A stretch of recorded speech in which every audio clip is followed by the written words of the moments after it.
அடுத்தது வந்துட்டு குரில் நெடில் மாத்திரை இதெல்லாம் பார்க்கலாம். குரில் அப்படின்னா வந்துட்டு ஷார்ட்டாக சவுண்ட் வரும், அ க ப அதெல்லாம். அப்போ வந்துட்டு ஷார்ட் சவுண்டுன்னு வச்சுக்கலாம். நெக்ஸ்ட் வேர்டு வந்துட்டு நெடில் வந்துட்டு லாங் சவுண்டு.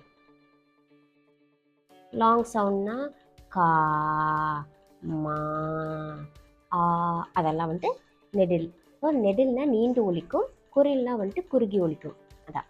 மாத்திரை அப்படின்னா என்னன்னா ஒரு கண் இமைக்கும் இல்லைன்னா வந்துட்டு கை நொடிக்கும் அப்படின்னு சொல்கிறாங்க. நொடிக்கும் கால அளவு அப்படின்னு, அதாவது ஒரு பிளிங்க் ஆஃப் அன் ஐ இல்லைன்னா ஸ்னாப் ஆஃப் அ ஃபிங்கர்.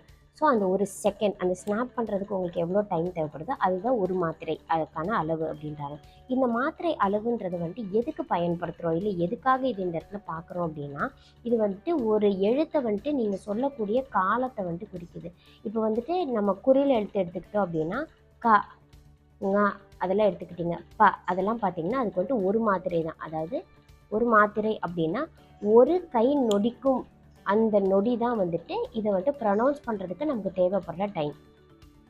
ஆனால் இதே வந்துட்டு நெடில் பார்த்துக்கிட்டிங்கன்னா இப்போ கா ஙா பா அப்படின்னு எடுத்துக்கிட்டிங்க அப்படின்னா அது வந்துட்டு 2 மாத்திரை அளவு வரும். அதாவது உங்களுக்கு அந்த ஒரு ஸ்னாப் ஆஃப் அ ஃபிங்கர் அப்படின்னு இல்லாமல் 2 ஸ்னாப் பண்ணி முடிக்கிற டைம் வந்துட்டு உங்களுக்கு தேவைப்படும். எதுக்கு? ஒரு நெடில் எழுத்தை வந்துட்டு ப்ரொனவுன்ஸ் பண்ணி முடிக்கிறதுக்கு.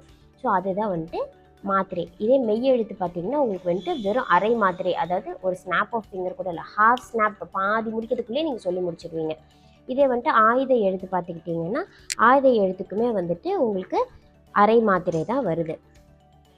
அக் பாருங்க, அக்குன்றதுக்குள்ளே நீங்கள் முடிச்சிடுவீங்க. ஆக்சுவலாக ஒரு ஃபிங்கர் ஸ்னாப்பிங்கை முடிச்சிடுவீங்க. ஸோ இதுதான் வந்துட்டு மாத்திரை அளவு. இப்போ எக்ஸாமில் உங்களுக்கு எப்படி கேள்வி கேட்பாங்க அப்படின்னா, ஏதோ ஒரு பர்டிகுலர் வார்த்தையை கொடுத்து, ஃபார் எக்ஸாம்பிள் இப்போ மருந்து அப்படின்னு இருக்குது அப்படின்னா இந்த மருந்து அப்படின்னு கொடுத்துட்டு மருந்துன்னு கொடுத்துட்டு இந்த மருந்தில் ரூ வந்துட்டு என்ன மாத்திரை அப்படின்னு கேட்பாங்க. இங்கே வந்துட்டு ரூ வந்துட்டு ஒரு மாத்திரை தான் வரும். இதே வந்துட்டு இந்து வந்துட்டு என்ன மாத்திரைன்னா இந்து வந்துட்டு அரை மாத்திரை வரும்.